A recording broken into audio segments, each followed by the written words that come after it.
മുഴുവൻ മുഴങ്ങിക്കെട്ടുകൊണ്ടിരിക്കുന്ന ആ മണിനാദവും നിലച്ചിരിക്കുകയാണ്. നമസ്കാരം കൂട്ടുകാരെ, അൻവർഷാണ്. പുതിയൊരു വീഡിയോയിലേക്ക് എല്ലാവർക്കും സ്വാഗതം. അപ്പം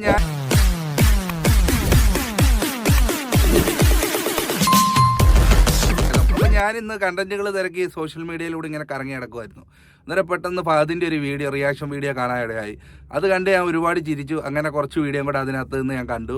അപ്പോൾ ആ വീഡിയോകളെല്ലാം കൂടെ ഒന്ന് ക്രോഡീകരിച്ച് നിങ്ങളോടൊന്ന് പങ്കുവെക്കാമെന്ന് വിചാരിച്ചു. വ്യക്തിപരമായി ആരെയും ആക്ഷേപിക്കാനല്ല, ഇതൊക്കെ ഒരു കോമഡി ആയിട്ട് കണ്ടാൽ മതി, അല്ലെങ്കിൽ നമുക്കൊരു എൻ്റർടൈൻമെൻ്റ് ആയിട്ട് മാത്രം കണ്ടാൽ മതി. അപ്പോൾ ആ വീഡിയോകളാണ് ഞാൻ നിങ്ങളോട് പങ്കുവെക്കുന്നത്. നേരെ നമുക്ക് സമയം കളയാതെ വീഡിയോയിലേക്ക് കിടക്കാം.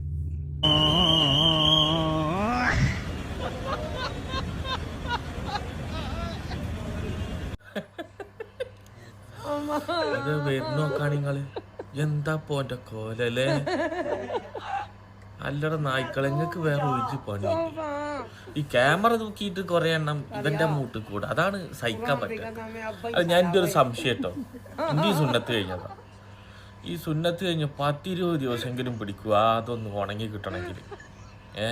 ഇത് ഇന്നലെ മുറിച്ച് ഇന്ന് ആശുപത്രിയിൽ നിന്ന് പോണ്. അങ്ങനെ ആൾക്കാർ പറഞ്ഞ കാരണം ഞാൻ എൻ്റെ മുറിച്ചു, മറ്റുള്ളവരുടെ നാവിൻ്റെ മൂർച്ചയേക്കാൾ മൂർച്ചയൊന്നും ഡോക്ടർ വെച്ച കത്തിക്കുണ്ടായിരുന്നില്ല. ഓവല്ല അല്ലേ? അല്ല, ഞാൻ ചോദിക്കട്ടെ, ഇപ്പം ഇങ്ങനെ ഈ നിങ്ങൾ അറിയാലോ, സാധാരണ സുന്നത്ത് കഴിഞ്ഞാൽ ഞണ്ട് വരണ മാതിരിയാണ് ഞമ്മഴ് വരിക. കാരണം ഈ ഇറച്ചി മുട്ടയും തൊടാൻ പാടില്ലേ, അങ്ങനത്തെ ഒരു പ്രശ്നമുണ്ട്. അപ്പം അതുകൊണ്ട് ഇങ്ങനെ ഭയങ്കര കാലി പരത്തി വെച്ച് ഞണ്ട് വരണ മാതിരിയാണ് വരിക. ഈ വരമ്പത്തിൽ കൂടെ ഞണ്ട് വരണ മാതിരി. നിങ്ങളൊന്ന് ആലോചിച്ച് നോക്കാം. നിങ്ങളൊന്ന് ആലോചിച്ച് നോക്കാം. അങ്ങനെ നടക്കുന്ന ഒരു സീന്, ഈ കാലും മറ്റതും മുട്ടാതുള്ള ഒരു വരവുണ്ട്. അതൊരു 10-20 ദിവസം ഉണ്ടാവും. ഭയങ്കര ഇടങ്ങറാണ്. എൻ്റെ മോൻ്റെയും സുന്നത്ത് കഴിച്ചതാണ്. അതിന് ഞാൻ അങ്ങനെ തന്നെ 10-20 ദിവസം നല്ല ഇടങ്ങറായിരിക്കും അതൊന്ന് ഉണങ്ങി കിട്ടാൻ വേണ്ടി. ഇതിപ്പോൾ ഇന്നലെ മുറിച്ച് ഇന്നും കൂടി വരുമ്പോൾ അപ്പം എന്താ മറ്റേ തുടച്ചിട്ടുണ്ട് പോലും. എന്തൊക്കെ കാണണമല്ലേ? ഒരവസ്ഥ ആലോചിച്ച് നോക്കാം. എന്നിട്ട് ആ കൂടെ നടക്കണ നായിക്ക് നോക്കാം. ഇങ്ങനെ ആൾക്കാരെ പറ്റിക്കാനും വേണം.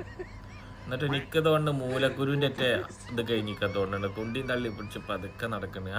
അവനിക്കിപ്പോൾ എന്താ ഇടോ ബലോ ഓരോന്നുണ്ട്, ഓരോ കഥ. ഭാഗ്യവാനേ, നമ്മളിവിടെ മുട്ട മുറിച്ച് നടക്കുമ്പോൾ കൂടി ആരും തിരിഞ്ഞു നോക്കിയിരുന്നില്ല. അനക്കിപ്പോൾ എൻ്റെ മൂലക്കുരുവിൻ്റെ ഇത് മാറുമ്പോൾ എത്ര ആളാ എന്നെ നോക്കാൻ ക്യാമറയും തൂക്കിയിട്ട് കുറേ ആൾക്കാർ. പിന്നെ വഴി കൂടെ പോകുമ്പോ എന്നോട് ചോദിക്കലില്ലേ, എന്തായി ജാസി മുറിച്ചിട്ടില്ല കേട്ടോ. അപ്പൊ അത് പറഞ്ഞതിനകത്തൊരു കാര്യമുണ്ട് കേട്ടോ. സുന്നത്ത് കല്യാണം കഴിഞ്ഞാൽ ഏറ്റവും കുറഞ്ഞത് ഇപ്പോഴത്തെ അഡ്വാൻസ്ഡ് ആയിട്ടാണെങ്കിൽ തന്നെയും ഒരാഴ്ചയെങ്കിലും പിടിക്കും ഇതൊക്കെ കഴിയാൻ. അപ്പോൾ ഇത്രയും വലിയ സർജറി ചെയ്ത ജാസി ഓപ്പറേഷൻ കഴിഞ്ഞ് പിറ്റേന്നോ ഹോസ്പിറ്റലിൽ നിന്ന് നടന്നു പോകുകയെന്ന് വെച്ച് കഴിഞ്ഞാൽ നമുക്കറിഞ്ഞുകൂടാ അതെന്ത് ഓപ്പറേഷൻ ആയിരുന്നു, അത് സത്യമാണോ അല്ലയോ എന്നുള്ളത്. അപ്പോൾ സോഷ്യൽ മീഡിയയിൽ അത് കള്ളമാണെന്ന് പറയുന്നതിൽ ഇച്ചിരിയൊക്കെ കാര്യമുണ്ടെന്ന് തോന്നുന്നു. എന്തായാലും അവരുടെ കാര്യം. നമുക്ക് എന്തായാലും അതിൻ്റെ അടുത്തൊരു റിയാക്ഷൻ വീഡിയോ കൂടെ ഒന്ന് കാണാം. ഇത്രയൊക്കെ റിസ്ക് എടുക്കേണ്ട വല്ല കാര്യമാണ്? ഇത് വയറ്റിലാക്കിയിട്ട് ഏറ്റി പിടിച്ചിട്ട് നടക്കേണ്ട, ഈ വള്ളയും തൂക്കി നടക്കേണ്ട വല്ല കാര്യമുണ്ടോ? അണക്ക് മുട്ടട്ട് വെച്ചാ പോരെ? അടയിരിക്കാൻ്റെ പിന്നാലെ കുണ്ടനളിയാൻ കണ്ടല്ലോ, അവരുന്നോളാം, അവനിരുത്തണം. ഇജ്ജ് ഏറ്റി പിടിച്ചിട്ട് കിടക്കണെന്തിന്? ഇങ്ങനെ റിസ്ക് എടുക്കണ പരിപാടിക്കൊന്നും കണ്ടത്. ഇതിനൊക്കെ ഡൂപ്പിനെ വെച്ച് അഭിനയിച്ചൂടെ എനക്ക്? ഇതൊന്നും സ്വന്തം റിസ്കിൽ എടുക്കരുത് കേട്ടോ. പിന്നെ അങ്ങനെ തന്നെ ഈ വയറും താങ്ങിയിട്ട് എനക്ക് ബുദ്ധിമുട്ട് എന്നൊന്നും പറഞ്ഞ് നടക്കണ്ട. ഈ മുട്ടട്ടിട്ടുണ്ട് പോരെ. എൻ്റെ കെട്ടിയോന്ന് പറഞ്ഞ് നടക്കണ ആ കുണ്ടല്ല, അവനെ അടയിരുത്തിക്കുക. എന്നിട്ട് അവൻ്റെ മൂലം ബിരിയാണുണ്ടോ നോക്കാം. എന്നിട്ട് എന്തെങ്കിലും ആക്കാം. ഞാൻ ചിരിപ്പിക്കരുത്, കാര്യം പറഞ്ഞുകൊണ്ടിരിക്കുമ്പോ കേട്ടോ. ഒട്ടക പശുയുടെ കുണ്ടിമാതിരി ആവുക. അപ്പൊ നീച്ചു പോന്നോളൂ ആവാം ചൂടാവുമ്പോ. സത്യം പറഞ്ഞാൽ ഈ ജാസിക്ക് എന്തൊക്കെയോ കാണിക്കണമെന്നുണ്ട്. ജാസിക്കോ ആശിക്കും എന്താ കാണിക്കണമെന്ന് അറിയാൻ വയ്യ. അതാണ് ഇപ്പം നമ്മൾ കണ്ടുകൊണ്ടിരിക്കുന്നത്. ഇങ്ങനെയൊക്കെ കോപ്രായങ്ങൾ കാണിക്കേണ്ട വല്ല കാര്യമുണ്ടോ? ചുമ്മാ ആണോ എടുത്തിട്ട് അലക്കുന്ന എല്ലാവരും? പിന്നെ വേറൊരു കാര്യമുണ്ട്, അവരിങ്ങനെയൊക്കെ കാണിച്ചാലേ നമുക്ക് എന്തെങ്കിലുമൊക്കെ പറഞ്ഞ് വീഡിയോ ഉണ്ടാക്കാൻ പറ്റത്തുള്ളൂ. അതുകൊണ്ട് എന്തായാലും അവർ ചെയ്യട്ടെ. അപ്പോൾ അതിൻ്റെ ഒരു റിയാക്ഷൻ കൂടെ ഉണ്ട്. അപ്പോൾ ആ വീഡിയോ കൂടെ ഒന്ന് കണ്ടിട്ട് നമുക്ക് പോവാം. അങ്ങനെ ലോകം മുഴുവൻ മുഴങ്ങിക്കേട്ടുകൊണ്ടിരിക്കുന്ന ആ മണിനാദവും നിലച്ചിരിക്കുകയാണ്. അല്പസമയത്തിനുള്ളിൽ വാർത്തകളിൽ തിരിച്ചു പോകാം. ലോകത്തെ നടുക്കിയ ഒരു കൊലയായിരുന്നു അത്. ആ കൊല തന്നെ ഇല്ല എന്ന് കാണിച്ചുകൊണ്ടിരുന്ന ആ കൊലയെ ഇപ്പോൾ മുറിച്ചു മാറ്റിയിരിക്കുകയാണ്. എന്നിട്ട് അത്രയും വേദന സഹിച്ചുകൊണ്ട് നാട്ടുകാരുടെ മുന്നിൽ ചിരിച്ചുകൊണ്ട് വന്നിട്ടുണ്ടെങ്കിൽ സത്യത്തിൽ കൊല മുറിച്ചതായിട്ട് തന്നെയാണ് നമ്മൾ അറിയാൻ സാധിച്ചത്. നമ്മുടെ ഇതെല്ലാം അറിഞ്ഞുകൊണ്ട് നമ്മുടെ ഒരു പ്രേക്ഷകൻ അവിടെ ഉണ്ട്, ജംഗു എന്താണ് അവിടെ സംഭവിച്ചത്? എന്താണ് സത്യത്തിൽ മുറിച്ചതാണോ അതോ മുറിക്കാൻ പോകുന്നതാണോ അല്ലെങ്കിൽ മുറിച്ചു എന്ന് പറഞ്ഞ് നമ്മളെ കബളിപ്പിക്കുന്നതാണോ എന്ന് സംശയമുണ്ട്. മീഡിയയോട് ചോദിക്കാം, എന്താണ് നടത്തവും ഒരു സഹതാപത്തോടു കൂടെയുള്ള നോട്ടവും കാണുമ്പോൾ മുറിച്ചതായിട്ടാണ് നമുക്ക് മനസ്സിലാക്കാൻ കഴിയുന്നത്.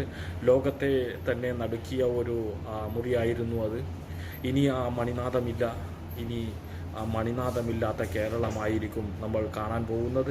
ഒരിക്കൽ പോലും ഇങ്ങനെ സംഭവിക്കാൻ പാടില്ലാത്ത ഒന്നായിരുന്നു. എന്തുകൊണ്ടെന്ന് ചോദിച്ചാൽ ഒരുപാട് തന്നെ ആളുകൾ കാത്തു നിന്നിരുന്ന ഒരു മണിനാദമായിരുന്നു.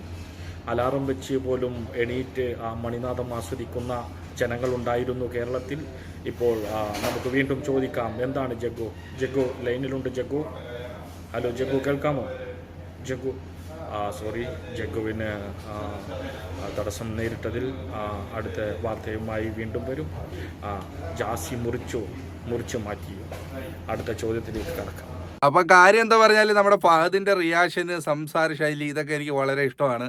എന്തായാലും നമുക്ക് കുറച്ച് ചിരിക്കാനുണ്ട്. ഇതിപ്പോൾ വ്യക്തിപരമായിട്ട് ഞാൻ ആക്ഷേപിക്കാൻ വേണ്ടി ചെയ്തതല്ല, ജസ്റ്റ് ഫോർ എൻ്റർടൈൻമെൻറ്റ് അല്ലെങ്കിൽ ഒരു ഫണ്ണി വീഡിയോ. ഇപ്പം ജാസിയെ സംബന്ധിച്ച് അവരും പറഞ്ഞിട്ടുണ്ട്, അവരെ അലക്കുന്നതിലോ അല്ലെങ്കിൽ അവരെ ട്രോളുന്നതിലോ അവർക്കൊരു കുഴപ്പമില്ല. കാര്യം അവർക്ക് അത്രയും റീച്ച് കൂടുമെന്നുള്ളത്. അവരങ്ങനെ പറയുന്ന സ്ഥിതിക്ക് നമുക്ക് വീഡിയോ റിയാക്ഷൻ ചെയ്യുന്നത് കൊണ്ട് കുഴപ്പമില്ലെന്നാണ് ഞാൻ വിചാരിക്കുന്നത്. അപ്പോൾ എന്തൊക്കെയായിരുന്നാലും ഈ വീഡിയോ നിങ്ങളെല്ലാവരും കണ്ടെന്ന് ഞാൻ വിചാരിക്കുന്നു. അപ്പം എല്ലാവരും നമ്മളെ സപ്പോർട്ട് ചെയ്യാൻ വേണ്ടി ചാനൽ സബ്സ്ക്രൈബ് ചെയ്യുന്ന കാര്യം ഒന്ന് പരിഗണിക്കുക. അപ്പോൾ വേറൊരു വീഡിയോയുമായി നമുക്ക് വീണ്ടും കാണാം. അതുവരയ്ക്കും എല്ലാവർക്കും ബായ്. താങ്ക്